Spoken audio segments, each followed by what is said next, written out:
Comedian వేణుమాధవ్ను మించిన comedy timing తో ఓ కరుడు కట్టిన నేరస్తుడిని పట్టుకునేందుకు సూపర్ ఫన్నీ స్క్రిప్ట్ రాశారు ముంబై పోలీసులు. అది జూలై 28, 2024 ఆదివారం. ఫిరోజ్ ఇలియాస్ షేక్ అనే వ్యక్తి ట్రిమ్గా తయారయ్యాడు, కొత్త డ్రెస్ వేసుకున్నాడు, అత్తరు దిట్టంగా పూసుకుని బయలుదేరాడు. ఎందుకైనా మంచిదని క్రాస్ చెక్ చేసుకోవాలనుకున్నాడు. అతని ప్రియురాలకి వాట్సాప్ కాల్ చేశాడు. నేను రెడీ అయ్యాను డార్లింగ్, రమ్మంటావా అన్నాడు. అవతల వైపున అతని ప్రియురాలు ఆవోజీ ఐఎమ్ వెయిటింగ్ ఫర్ యూ అంది. ఇది మన ఫస్ట్ డేట్ కదా, నేను చాలా ఎక్స్పెక్ట్ చేస్తున్నానని చెప్పింది. మరైతే ఎక్కడ కలుద్దామని ఫిరోజ్ లవర్ అఫ్సానా అడిగింది. నువ్వు ఎక్కడంటే అక్కడే, కేఫ్లో కలుద్దామా అని అడిగింది. లేదు, నేను నాకు తెలిసిన ఫ్రెండ్ హోటల్లో రూమ్ బుక్ చేశాను, అక్కడ కలుద్దామన్నాడు. అయ్యో నేను హోటల్కి రాను, నువ్వు అక్కడ నన్ను ఏమైనా చేస్తే నాకు భయంగా ఉందని చెప్పింది. లేదు కాసేపు మాట్లాడుకుందాం అంతే, మనం పెళ్లి చేసుకోవాలనుకుంటున్నాం కదా, మొదటిసారి కలిసినప్పుడు ఇలానే భయపడతావు, నాతో గాని గంట సేపు మాట్లాడావంటే ఇక నీకు ఆ తర్వాత భయమే అనిపించదు, నన్ను చూస్తే నీకు భయంగా ఉందా అన్నాడు. చివరకు అయిష్టంగానే అఫ్సానా సరేనంది, కానీ షరతులు పెట్టింది. అరగంట కంటే ఎక్కువసేపు నీతో గడపను, మా నాన్నకు చెప్పి వస్తానని చెప్పింది. ఈ విషయం మీ నాన్నకెందుకన్నాడు ఫిరోజ్. నిన్ను పెళ్లి చేసుకునేందుకు మా నాన్న ఒప్పుకున్నాడు, ఇవాళ కలుస్తున్నాము అని చెప్పానని చెప్పింది. దీంతో ఆ మాట వినగానే ఎగిరి గంతేశాడు ఫిరోజ్. మనం వచ్చే నెలలో పెళ్లి చేసుకుందాము అన్నాడు ఫిరోజ్. మీ ఇష్టం అంది అఫ్సానా. నేను వస్తున్నాను, నువ్వు వచ్చేయమన్నాడు. హోటల్ అడ్రస్ చెప్పాడు ఫిరోజ్. రూమ్ నంబర్ 309 అని కూడా చెప్పాడు. దీంతో సరే అని అరగంటలో వస్తానని చెప్పింది. ఇక కారులో వేగంగా బయలుదేరాడు ఫిరోజ్. ఎలాగైనా అందంగా ఉన్న అఫ్సానాను అనుభవించాలి అనుకున్నాడు. హోటల్కు చేరుకుని మేనేజర్ అయిన తన ఫ్రెండ్ దగ్గర రూమ్ నంబర్ 309 గది తాళం చెవులు కూడా తీసుకున్నాడు. ఇక గదిలోకి విజిల్ వేస్తూ హుషారుగా వెళ్ళాడు. తాళం చెవి లాక్లో పెట్టి ఓపెన్ కూడా చేశాడు. గదంతా చీకటిగా ఉంది. ఇక డోర్ పక్కనే ఉన్న లైట్ వేశాడు. అంతే, అక్కడ ఉన్న సీన్ చూసి మోర్చపోయినంత పనైంది. 6 వ్యక్తులు, ఓ మహిళ ఆ గదిలో హాయిగా కుర్చీల్లో కూర్చొనున్నారు, అది కూడా చీకట్లో. ఇక వెంటనే తేరుకొని, సార్ ఇది నా రూమ్, మీకు ఎలా ఇచ్చారు అన్నాడు ఫిరోజ్. ఇది రూమ్ నంబర్ 309 కదా అన్నాడు. అవునన్నారు లోపల వ్యక్తులు.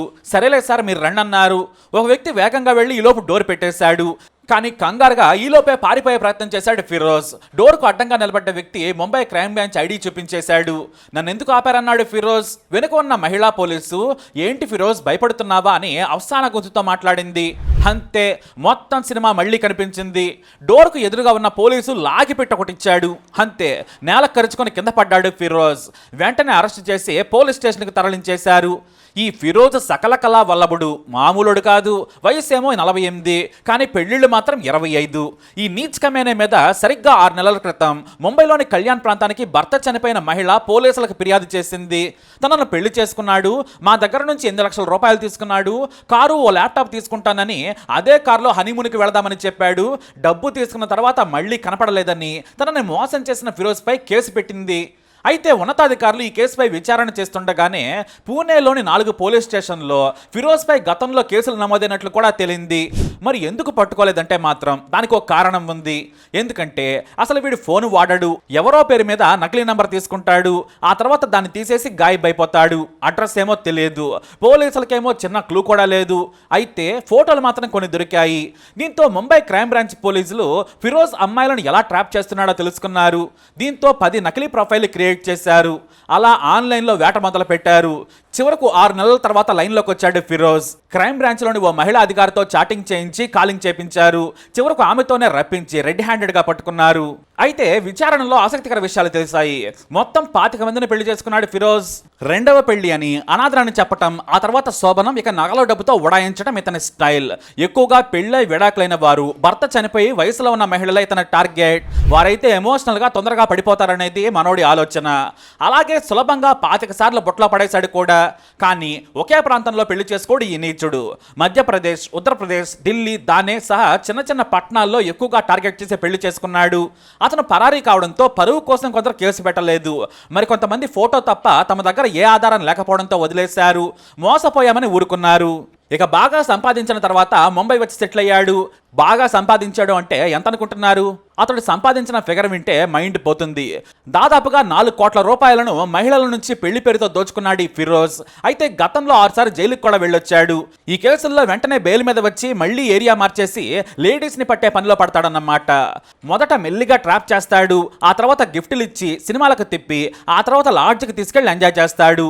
ఇక భర్త లేని మహిళలు అతనితో శృంగారానికి కూడా ఒప్పుకునేవారు.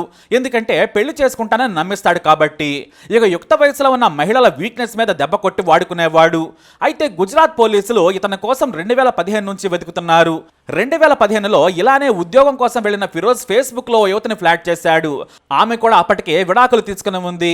తాను బీహార్లో వ్యాపారం చేస్తున్నానని, సరుకు కోసం నేను సూరత్ వస్తుంటానని ఆ యువతికి చెప్పాడు. మీరు అందంగా ఉన్నారని కహానీలు చెప్పుకొచ్చాడు. ఇక ఒకే మతం కావడంతో ఆ యువతి ఫిరోజ్కు పడిపోయింది. తనకు ఎవరూ లేరని, మొదటి భార్య చనిపోయిందని చెప్పి అక్కడే వారి తల్లిదండ్రులకు చెప్పాడు. తనకు ఎవరూ దగ్గర వారు లేరని చెప్పడంతో తమ కూతురు జీవితం బాగుపడుతుందని నమ్మి పెళ్లి చేశారు. ఏకంగా నెల రోజులు ఆ యువతతో శోభన వారోత్సవాలు జరుపుకొని ఇంట్లోని నగలు డబ్బుతో పరారైపోయాడు. బిజినెస్ పని ఉందని ఉదయం 5 గంటలకై వెళ్లిపోయిన ఈ ఫిరోజ్ మళ్ళీ కనిపించనే లేదు. ఇతనిపై పోలీసులకు ఫిర్యాదు చేశారు. కానీ చివరకు పోలీసులు వెంటాడి ఢిల్లీ ఎయిర్పోర్ట్లో పట్టుకొని అరెస్ట్ చేసి జైల్లో వేశారు. కానీ 3 నెలలకై బెయిల్ మీద వచ్చేశాడు. ఇక కోర్టుకు కూడా హాజరు కాకుండా ఏకంగా గుజరాత్ నుంచి బిచానా ఎత్తేశాడు. ఇలా 1-2 కాదు 25 కథలున్నాయి. హాయిగా యువతలతో శృంగారాన్ని ఎంజాయ్ చేయటం, డబ్బు నగలతో ఉడాయించటం, ఇదే మనోడి వ్యాపారం. ఇక ఇతని ఇంట్లో వెతకగా దాదాపుగా 8 లక్షల క్యాష్, 25 లక్షలు విలువ చేసే బంగారం పోలీసులకు చిక్కింది. 7 మొబైల్ ఫోన్లు, ఇతర ఖరీదైన వస్తువులను పోలీసులు స్వాధీనం చేసుకున్నారు. కానీ ఈ కేసులో కూడా 3 నెలల తర్వాత మళ్ళీ బయటకు వస్తాడు ఫిరోజ్. ఆ తర్వాత రాష్ట్రం దాటి వెళ్ళిపోతాడు. మరి మళ్ళీ పట్టుకోవాలంటే కష్టమవుతుంది. ఏం చేయాలనే దానిపై ఇప్పుడు పోలీసులు పక్కాగా ప్లాన్ చేస్తున్నారు. దీంతో మోసం నుంచి అత్యాచారం వరకు సెక్షన్లు పెట్టి కేసును టైట్ చేశారు ముంబై వాసాయి విరార్ పోలీసులు. అలా హోటల్ గదిలో స్క్రిప్ట్ రాసి రెడీగా కూర్చున్న ముంబై క్రైమ్ బ్రాంచ్ కి ఈ సోగ్గాడు దొరికాడు. మనోడు పూసుకొచ్చిన అత్తర పోయేలా చిత్తకొట్టి మొత్తం కక్కించేశారు. మరి ఈ సోగ్గాడిపై మీ అభిప్రాయాన్ని కామెంట్ ద్వారా తెలియజేయండి. ఈ వీడియో అప్డేట్స్ కోసం మా ఛానల్ ఫాలో అవ్వండి. అలాగే తప్పకుండా సబ్స్క్రైబ్ చేసుకోండి.